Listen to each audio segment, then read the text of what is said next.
And welcome to take two of our first edition of Let's Talk Teens. This was actually initiated by Elizabeth Stitt, one of our co-presenters today.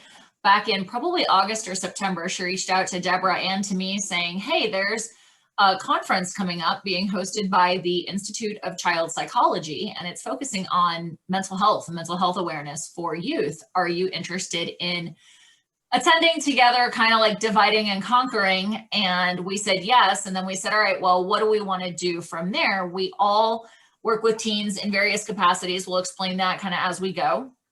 And we said, hey, we want to take some of what we learned from that event and our background knowledge. And we each just picked our own topics of what we felt was relevant based on what we were hearing from families in our respective realms, and put this together. We did have an event yesterday, so that's why I say today is take two of the same thing. We are recording it, so if something comes up and you need to jet or you need to head out and come back, we are going to be sending links to the recordings, and we are in talks about possibly doing it again with some different topics in a couple of months or such down the road. So stay tuned. We'll keep you posted. All right, shall we? We shall, and it's my great pleasure and delight to introduce our next speaker, Deborah Ann Davis. She is an award-winning author, speaker, and coach with over 3 decades of experience in middle school and high school education. As a teacher, Deborah helped countless families replace the pain typical of tween and teen years with fostering positive and healthy relationships despite all the adolescent angst. She's the founder of the Awesome Mom Tribe, and she's a pretty awesome mom herself, and she now applies all the experience in education to coaching parenting skills. Armed with a great sense of humor, a BS in education from the University of Massachusetts, and a master's in education in supervision from Emory University, she provides guidance and encouragement to moms to help them foster positive and healthy relationships with their families. Deborah's latest book is How to Keep Your Daughter from Slamming the Door. I'd like to add my own personal testimony. This is a really spot on, concrete book. She gets this relationship 100%, and she really walks parents through concrete ways to approach issues and to transform their relationship with their kids. I loved looking at this book. Deborah's previous titles include How to Get Your Happy On and The Love of Fairs series. Learn more about Deborah at www.deborahanndavis.com. That's Deborah with an H and Ann with no E. DeborahAnnDavis.com. Take it away. Thank you. Well, I'm really glad everybody is here, and I'm so happy to be able to do this. And I just want to say that with the title of my book, How to Keep Your Daughter from Slamming the Door, my daughter said to me, Mom, you can't write that book. I never slammed the door. I said to her, well, why do you think that was? All right, I'm going to share my screen here. My mom certainly could have used that book a few years ago. Like 2 or 3 years ago, Clarissa. Okay, I think that we're good. I just need someone to tell me that they can see the screen. We're good. Okay, good. Alrighty. So I'm talking about learning styles here because some of us are parents at home for the first time with their kids doing distance learning, and some of us are homeschooling, so we're all set with that. And some of us are thinking, well, I never signed up for this. What's going on? And this talk is to talk to you about learning styles and how you can maximize them during the quarantine. So, oops, hang on. I have to click. All right, there we go. So first of all, we got to discuss why learning styles matter. Basically, if we all had the same learning style, then everything would be great because everybody would teach the same way and everybody would receive information the same way. But the reality is that come on, hang on, there we go. We are all different and we learn differently. And the reason why that matters is because the way we learn is also the way we take in information, and it's the way we process information, and it's the way we do relationships, because the way we deal with the world has to do with how we take the information in from the world. So for our kids, if you have a situation where your child has a dominant learning style that is different from their teacher's learning style, they may not be able to show that they understand the material in a way that the teacher recognizes, or they may not be able to retain the information because it's being presented in a way that doesn't make much sense to them. So since our children are so different, it stands to reason that the parents are all different. If you are now taking care of your kids' education and you've got a different learning style than your child does, then your instincts are going to be that they need to learn in this particular way because that's the way I learned, and so that's the way it works. But in reality, your child may need to go at it in a different direction. And that's what this talk is for you today. Now, there's a lot of different learning styles, but I like to use the learning style inventory from the Georgia State Department of Education, because they only have 3 categories. I mean, I've seen inventories like this that have 18, 21 categories on them, and that's just way too complicated for me. I like to keep it simple. So we're going to talk about auditory learners, and we're going to talk about kinesthetic learners and visual learners. And with the recognizing that there's overlap between all of these. It's not like you are only one and none of the others. We all are combinations of all of them. And when you're trying to figure out which one you are, think in terms of what is your preferred way of receiving information. Now, when I talk about these overlapping areas, obviously they're combinations. So I'm dominantly a visual learner. So when I teach, I do visual things, but I'm also a kinesthetic learner. I like to manipulate and control my environment. So being a science teacher is perfect for me because I get to do all these little visual crazy things on the screen, and then we get to stop and do a science experiment. Now, your go-to learning style depends on what it is you have to do. So say you have to do, say your child has to do a book report. So at that time, they have to go to the part of their being that allows them to get up in front of the class and verbalize.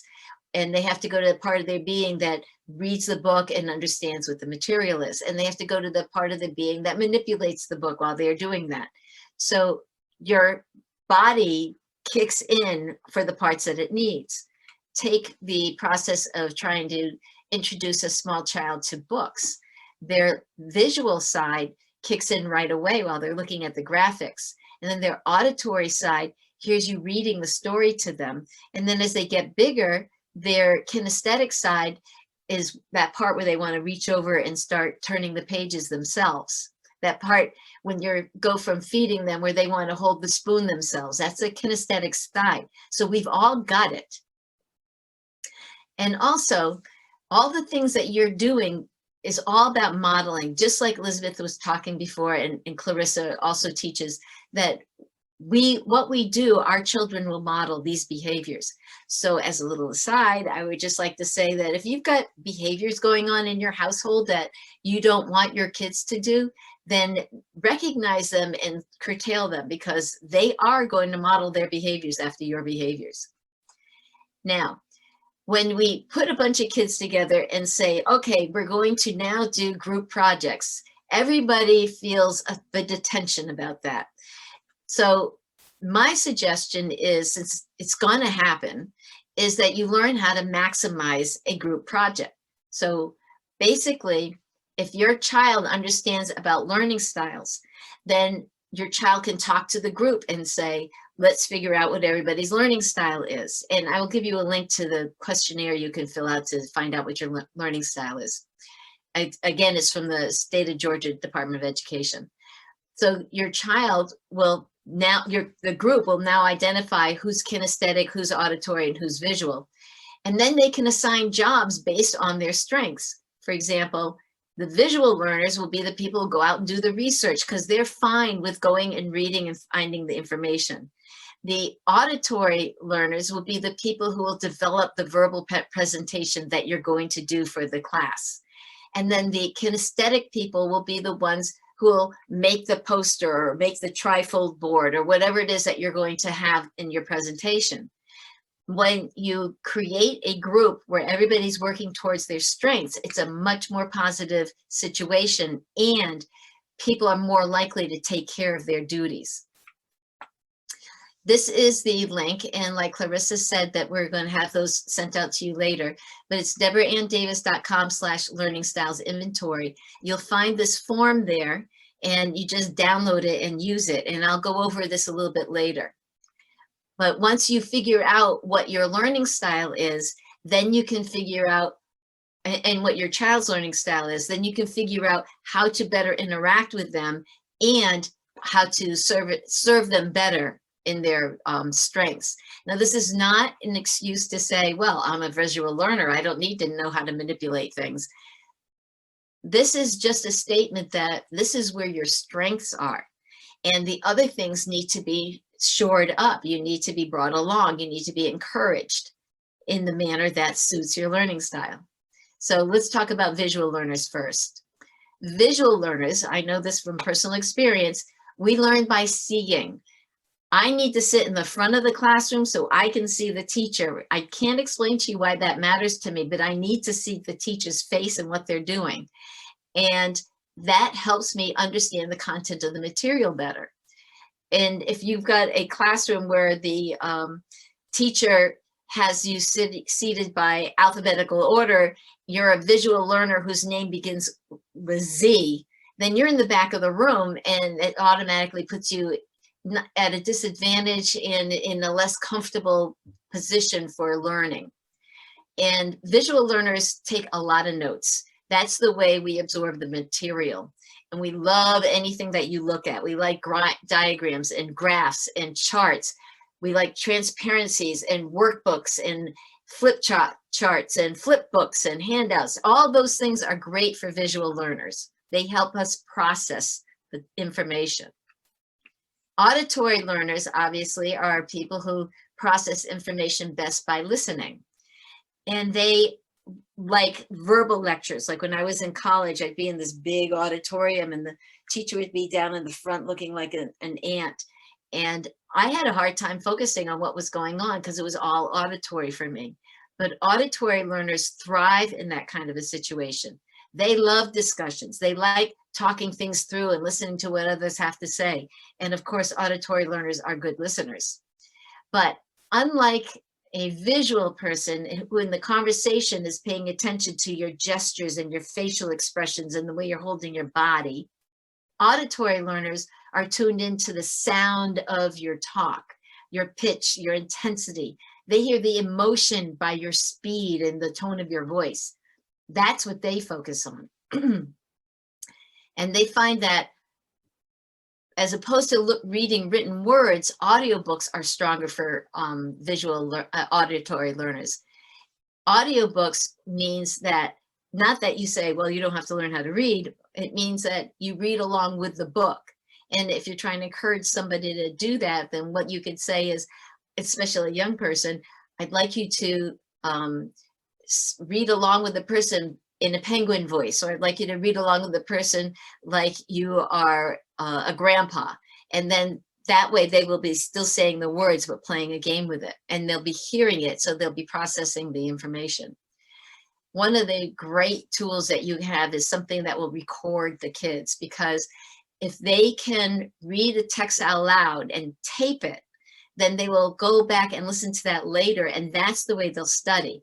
Visual learners will go back and reread their notes, but auditory learners are better off listening to what they taped for themselves.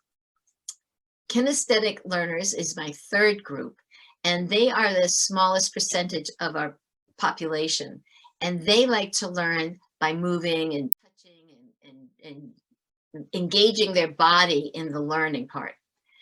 And many kinesthetic learners find it hard to sit for long periods of time, which is, you can train them to sit there, but they will tune out. And I know this from me, my kinesthetic side is that I listen and listen, and I focus, and I'm doing really good. And then I start to get antsy, but I'm an adult and I can sit still pretty much for a long periods of time. But in my mind, I'm thinking, how long do I have to do this? And how much more time has gone by? And how much more time do I have to wait? And I'm not listening to what is being presented anymore. I'm all in my head about the waiting till I can move again. If you can find classes for your kids that are hands-on, then this is great. But this is a cooking class, and science classes are great because we do experiments. They get to manipulate things. And kinesthetic learners love projects. Anything they can build or create or design is wonderful for your kinesthetic learners. And your visual learners and auditory learners may be more hesitant along those lines, but it's really good for them to do this kind of stuff. And I forgot to mention this earlier when I was talking about the groups, but if you've got a kinesthetic learner and a visual learner and an auditory learner in the same group, yeah, you can divide it up and make their own jobs that teach to their strength, but they will also see what the other kids are doing. So for a visual learner, that will be like them seeing demonstrations of other ways they can do things. So it's always good. So if you would kindly take a moment and in the chat, write down what kind of learner you think you are. Auditory, kinesthetic, visual, or a mixture. I'll give you a minute to do that. Well, less than a minute.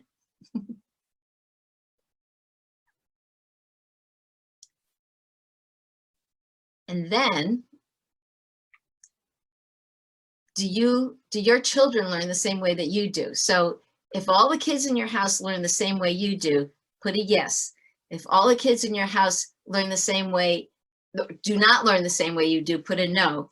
And if the kids, some of the kids learn the way you do and some of them don't, write both. If you have different learning styles than your kids, that might be a source of conflict that you can easily erase. For example, if you have an auditory child, if you have a visual child and you're an auditory parent, and you say to them, when you're done with that show, take out the garbage, and they'll go, oh, okay, sure. Then when the show's over, they forget and they go off and do something else, and then everybody gets upset because the chore's not done again, right? But if you take a sticky note, put it on the table in front of your visual learner, it says garbage, and say, when you're done with the show, take the garbage out. When the show's over, they'll see the note and they'll say, oh, garbage, and they'll go take it out. So things like that will help you bridge the gap between you and your kids. Now, if you've got visual learners, this is what you can do to help them learn. This is how you can help them maximize what they're good at. Visual learners like to have new tasks demonstrated. When we went through inquiry-based science, where you put a bunch of stuff out there and you say to the kids, go ahead and try it, I found that very distressing. I like to see somebody demonstrate it, and then I'll go try it myself, and then I'll do variations on it. But that's just the way it is for me because I'm a visual learner. Take advantage of educational TV shows and videos. Whatever subject your child is learning in school right now, I guarantee you can find something online that will cover that same topic, and you can use that to enhance their learning. Picture books with graphics, we all know that from our toddlers, but it turns out that for high school kids and even college kids, having illustrations in a textbook makes it much easier for visual learners to process the information. Now, flowcharts and collages. What I do when I'm writing a book is I take a whole bunch of sticky notes and I lay them out on the floor, and then I rearrange them according to what makes sense to me, and then I stick them all on notebook paper so it maintains the order that they were in. And that's how I organize, that's how I do outlines. I cannot do a written outline. I've never been able to complete one. But that process I just described using flow charts or this type of collage is the way I can organize my thoughts when I'm doing a big project. Visual to-do list where you put a picture in there instead of a checklist is also great for visual learners. And even though this picture, looks like it's for youngsters, it's still a good idea for your older kids because they don't have to go over and read it. They could just see at a glance by the picture of what they got to take care of. And making lists of school tasks, like checklists, especially if they have something due this today and they've got something due this week and they've got something due next month, then you put this all on one list and they check them off so they still know what else they've got to do that's still hanging over them.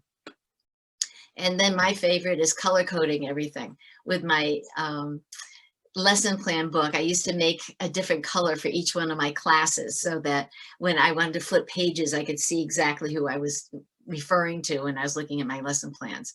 So visual learners are big on color coding. For auditory learners, if you've got auditory learners, this is what you could do to help them. But first, I want to have this little conversation with you. So I'm going to stand on my soapbox. Auditory learners listen. They're in the other room listening to what's going on with you. So if you're watching the news and you're going, oh, they hear that. If you've got a visual learner and they're peeking around the corner and they see you do like this and you're staring at the screen, they see that. And they're not going to say, Mom, why did you do this? Mom, why did you gasp? They're just going to walk away knowing that something is dangerous and scary and that they don't know if they're safe. They don't know if their parents are safe or if their grandparents are safe because they're kids and they only get snippets. And your older kids are getting snippets from their friends who are getting snippets from the news or whatever they walked in on when they came into the room. So if this is happening, the anxiety in your household is increasing. And the way that you can deal with this is to have a conversation. So you say to them, so what do you know about this topic? For example, like distance learning, that it's about to change. So what do you know about that? What have you heard? What do you understand? How does that make you feel? And then they will talk about their fears and their trepidations, and you'll hear their misunderstandings and you can clear that up. And then what you want to say to them is a message of a reassurance. Don't worry. Even if things change, I've got this. If you're going back to school or if you're coming back home again, we will take care of it. You will be fine. All you have to worry about is being a kid and doing your schoolwork. I got this. And if I don't know how to handle something, I will find someone who does. So you don't have to worry. You're okay and we're okay. Just keep repeating that message to them because that's what they need to hear. Even if you don't believe it, if you're just scared and you're worried, saying it to them will do two things. It'll alleviate their fears and it will do a little psychology change in your own brain just because you're saying the words and the words count. So I'm off my soapbox now and I'm going to go back to my topic. So if you've got an auditory learner, most textbooks have an online version. So if you get some text-to-talk software, you can have your computer read back to them the section that they're supposed to be reading in their book, and that will help them retain the information better. Auditory learners love stories. They like to tell the stories. They like to hear the stories. And if you want to drive a lesson home, then get them a story on that particular lesson. It's great for history. It's great for biographies. And for if you want to get something in there, like you're trying to teach them a lesson, like a moral lesson, go get them a story to listen to about it. When my daughter was kindergarten, her school decided that they should learn Japanese. So they were learning the days of the month and the days of the week and the numbers, but it was all through songs. And they learned these things. Like I remember us being in the living room and singing head, shoulders, knees, and toes in Japanese. And she knew where all the parts of the body were because of the songs. Out there are tons of resources. radio programs, videos, TED Talks, anything. You just put in the subject that your child is learning, and then put in something about it being verbal or audible, and see what you get, because there'll be tons of stuff out there. When your child is doing something, another way to help them retain the information is to have them share it with you afterwards. So if they did a report at school, then have them teach it to you. If they did a worksheet, then have them explain some of the answers on the worksheet to you. Them hearing their own voice helps them with retention.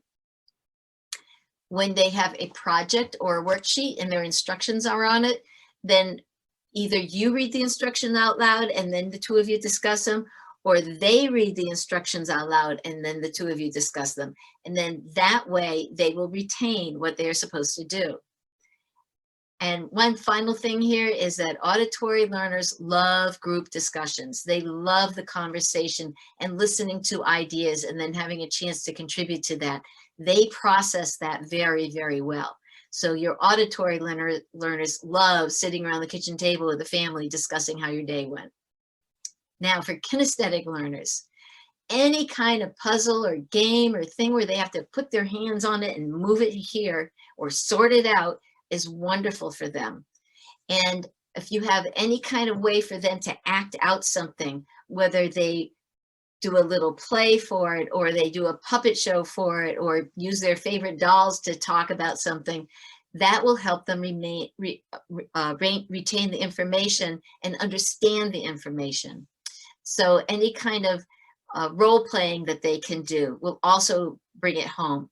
For example, as a science teacher, we did the science safety rules in the beginning of each year, and they had to learn them. So for a kinesthetic learner, we had songs on the computer. I'm talking high school kids here, so don't ever think that this stuff is too young for them. We'd have songs that I find on the computer, and we'd play the songs and they'd be acting them out and pretending to do it. And those kinds of things help them remember the rules, because I'm going to quiz them on it. So they need to know how to be safe in my lab. And then you can create all kinds of games for teaching information. Like you've got some dice, you could throw the dice and they have to add them up and then jump on the number in the hopscotch thing. Or one of my favorites is you set up A, B, C, D, and then you do multiple choice questions with them. So when they pick an A, they got to jump on the A. If they pick a B, they jump on the B. And of course, science experiments rock, and any other kind of hands-on activity are wonderful. And then the last one on this I'm going to say is that we are notorious for not exploring our own backyards. And there are so many things that have something to do with what your kids are learning that you can just go out there and go to places and visit museums and visit landmarks and see things that will reinforce what's being learned in school, but for kinesthetic learner will be much more impactful if they surround themselves with it. Now, this is the final segment of my talk, the how you work with a distant learner section. So I'm going to do the visual and the auditory and the kinesthetic learners separately, and then we're going to talk about a unique way to use the inventory, the learning styles inventory, to interact with your kids. So if you've got visual learners who are working from home, the talking head will be fine for them if they are close enough to the screen. But if the person is really far back, then that really is like an auditory thing for the kids. But once the teacher switches over to maps and diagrams and charts and things like that, your visual learner will be doing just fine. Visual learners take notes. So once they take the notes, make sure they reread the notes, and that will cement the information.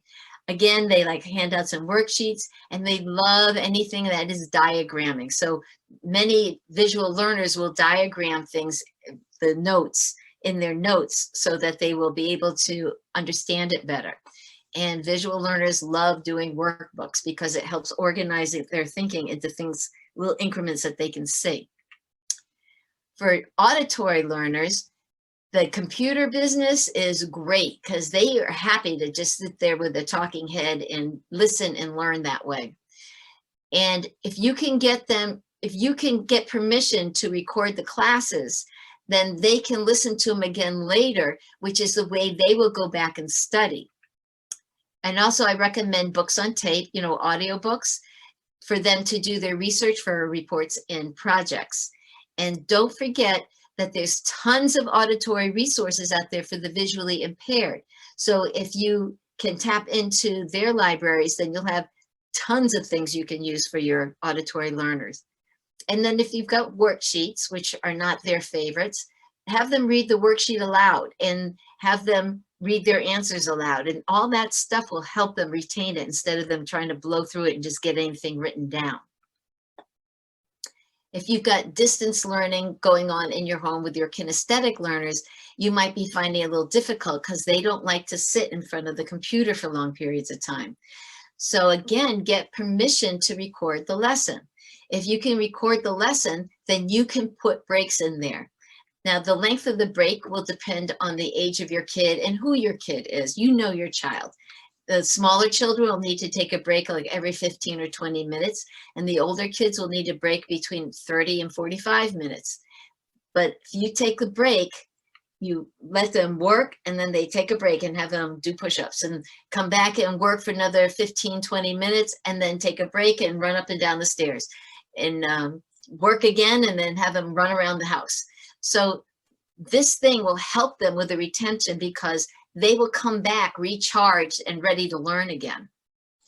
If you have a high enough counter and a laptop, have your kids take notes standing up. Then the top part of their body will be working on the lesson, and the bottom part of the body can be tap dancing or whatever it is they need to do to keep themselves active. If you have kids who doodle in the margins, do not mistake that for not paying attention. Doodling is another way for them to get their energy out so that they can focus on what's going on. And then active snacking is another one. If you can give them a snack where they have to do something with it, like breaking open a peanut or pistachio, they will retain information better while they are listening and breaking open the snack. I would like to encourage you to not reinvent the wheel because let's face it, you're parents and you've got a lot on your plate, and this is all exhausting. So if you're going to try to find all these creative things to keep your kids engaged, you're going to wipe yourself out.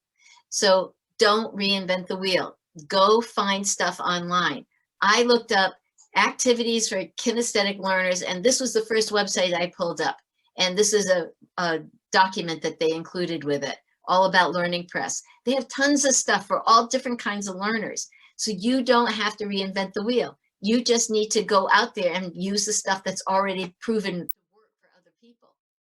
And I also want to point out that all this stuff is about not just the kids, but it's about the adults. If you have a job that you love, most likely you are in a job that suits your strong learning style. If you are in a job that you're good at, but you really don't want to be there, it's just you're able to compensate, but you're not doing something that is geared towards what works for you. So for me, I use the example that I hate cooking. So I'm an accomplished person, but when you put me in the kitchen, I can cook, but I hate it. I hate the planning of the meals and the organizing the food and the cooking and the cleanup afterwards. I like the eating, but I just don't like the rest of it. That's not what I do for my learning style, so it doesn't suit me. So if you are a parent who's been in a job at work and now you are home and you are doing distance learning with your student, with your child, this may not be something that is in your wheelhouse, but you can still be good at it. So again, don't lock yourself into trying to get there and get all the information and make it all up yourself. Go find stuff, do little bits at a time, take baby steps, and you will be able to handle this just fine. Okay, so this is the learning style inventory, and I learned for this presentation on a program called Doodly that it's a free program. I'm really big on getting free things. I learned how to make this video, and it debuted yesterday, and I'm going to show it to you. Anybody can do this, and this is a great thing for you to use for your kids. Oh, let's see here. All right, so this topic is about how to use the learning style inventory to bridge the gap between you and your daughter. You go to my website and you open up the document, make a copy for you and make a copy for your daughter, and you both take the learning style inventory, but don't share your information. You take it a second time and pretend you're your daughter, and your daughter takes it a second time and pretends that she's you. And once you've done that, then you can go ahead and share your information. Isn't this a cool program? So when you share your information, first tell her what your learning style is, and then she'll tell you what her learning style is, and then you can see whether or not you got them right. I did a retreat for moms and teenage daughters a couple of years ago, and I did a type of quiz with them like this, and all the mothers got their kids' learning style correct.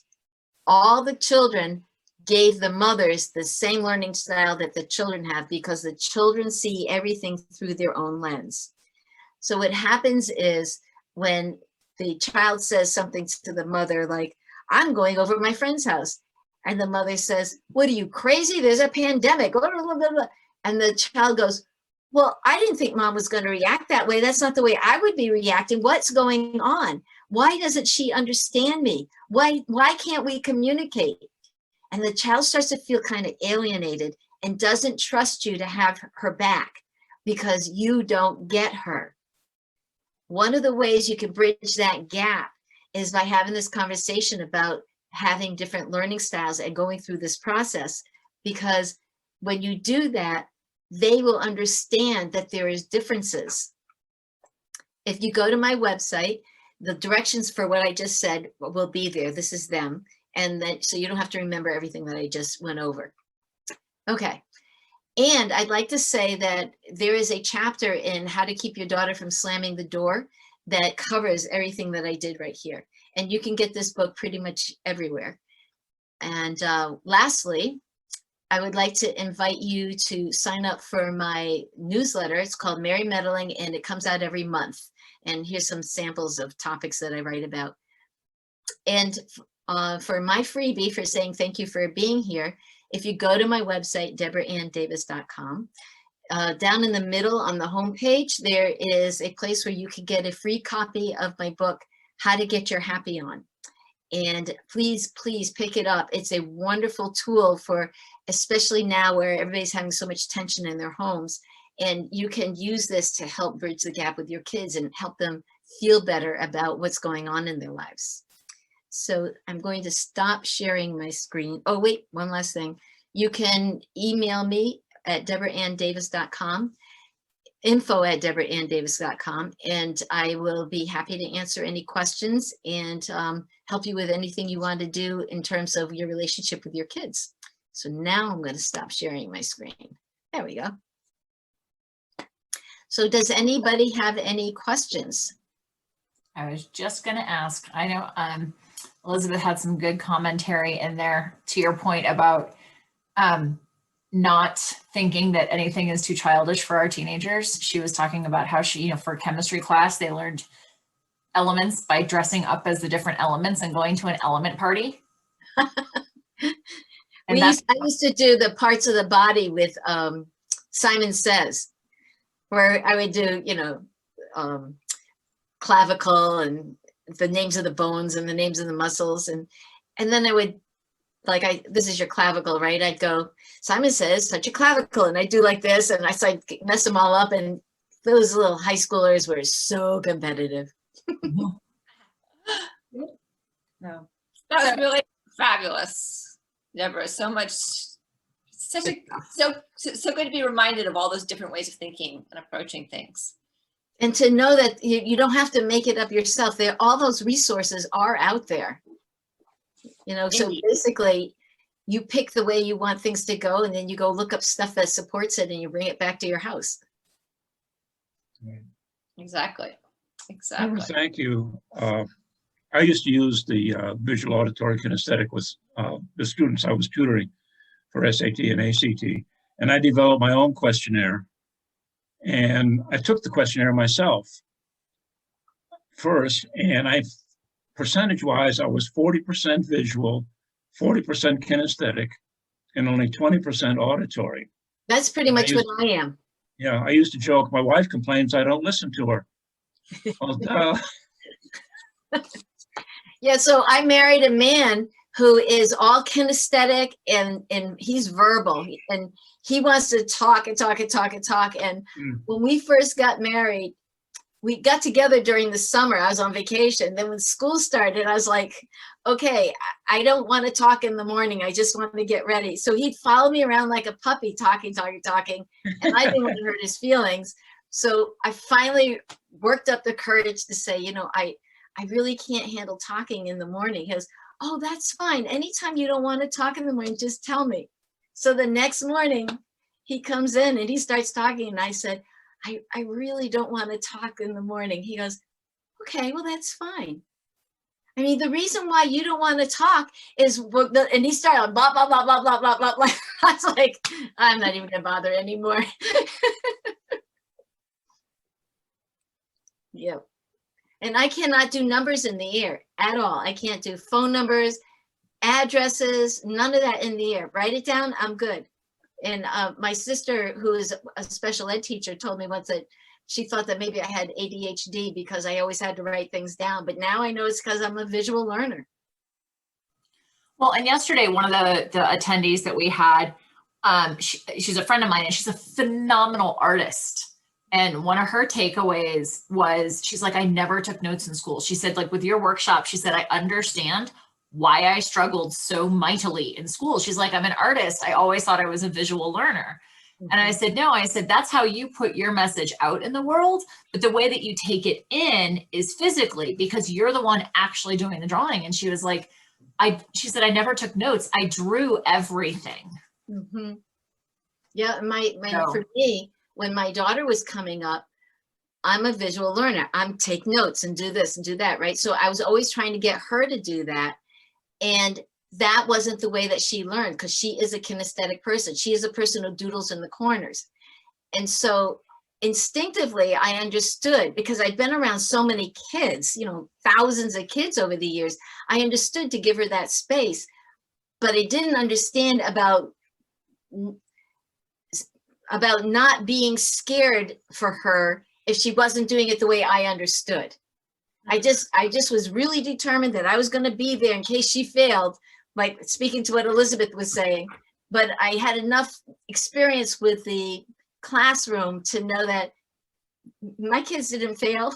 My kids learned the information, however it was that they were going to do it. They all learned it. And when I gave her that freedom, so did she. But I was scared the whole time for her. So if I knew then what I know now. Right. We do what we And do. that's something else I learned too with my students was a kinesthetic student is not going to sit in front of at a desk. A lot of times they study best, they learn best when they're just stretched out on their bed. And I said, what? That doesn't make sense, but it works for them. Yeah. A lot of times the auditory person has to have music going in the background. That drives me crazy. I totally forgot to say that. Exactly. And for me, I need the music at my breaks. I really need the music in my breaks. I need to have it rev me up so I can move around a little bit, but I cannot have the music on it when I'm trying to do something, unless it's classical and it doesn't have any words to it. But I can't listen to it because I will listen to it. I am the kind of person where I notice the music that's in the elevator. I listen to music, so I can't have it on around me because I focus on it. And I have never in my entire life fallen asleep in front of the TV. I'm too stimulated by it. My favorite way to fall asleep. Oh, that's my husband. My husband, I said, would you want to watch such and such tonight? He's like, oh, sure, I can fall asleep in front of anything. Yep, exactly. Exactly. It is. And hearing it again, like hearing it again today is like, it's just, you know, you keep making connections and you keep reminding yourself and keep thinking, how can I work that in? And where am I failing to work it in? And how can I go back and look at it again? I find it, I said this yesterday, I find it so interesting that we as people with individual differentiated careers are all in the same intersecting area here with this conversation about teenagers and tweenagers. I just find it so interesting that it overlaps like that so perfectly. Oh, must be good stuff then. Must be true, right? We all believe it. That's right. Absolutely. Awesome. All right. Well, we'll stick around for Q&A for anybody who would like, and we will definitely be sending links to the recordings within the next week. So stay tuned. Thank you so much for coming, people. Thank you. Thank you. Yeah, thank you very, very much. Lynn, I'm guessing and trusting that you're still there. Thank you for showing up. Denise, Yep. I know the trying to do homework while you're trying to do something else. Hope that worked. Love your earphones, Lynn. Those are awesome. Oh, those are so cute. Thank you. Here's on top. That's awesome. I just saw them. Cool. Thank you all. It was really great. I'm so glad I saw the email today and just was like, oh, that's why they wanted to do this. Awesome. And where are you, Lynn? I am in the Bay Area, Okay. north of where Elizabeth is. Cool. Again, that's the San Francisco Bay Area, I just know this now. Yes, not the Tampa Bay. for the context. Well, wait, I realized the Thank you. three of us, so Elizabeth is in California, I'm in Colorado, and Deborah's out in Connecticut. We have the C states covered. And then I was like, oh, and I've lived in all of them. So, all I'm right. sitting here looking at the difference in color between when I started and now, because the sun has gone down, so it's getting dark here. We're about to hit that storm. We're supposed to get 1.5 feet tomorrow. Oh my goodness, of snow, you mean? Better Yeah. than me. What's that? What is that called? SNOEW. What does that look like? What is that? It's beginning to look a lot like Christmas. We got it last night, so you can have Oh, it. you did? How much did you get? I'm in north of Indianapolis, so we got about 5 inches, but my family in Chicago got like 7 to 10. Wow. So yeah. Yeah, that's what we're expecting tomorrow, which reminds me I better go raise my windshield wipers up. All right, ladies, thank you so much for all of the information. It was fabulous and gave me a lot to think about, and confirming some of the things I'm already doing and giving me some different perspectives of things that I haven't thought of. So thanks so much and have a great evening. Thanks, Great to meet Anna. you, Thanks Anna. for being here. Yes, Bye-bye. thank you very Bye. much. Lynn, did you have any questions? Nope. Lynn is out and gone, and there we go. 1, 2, 3.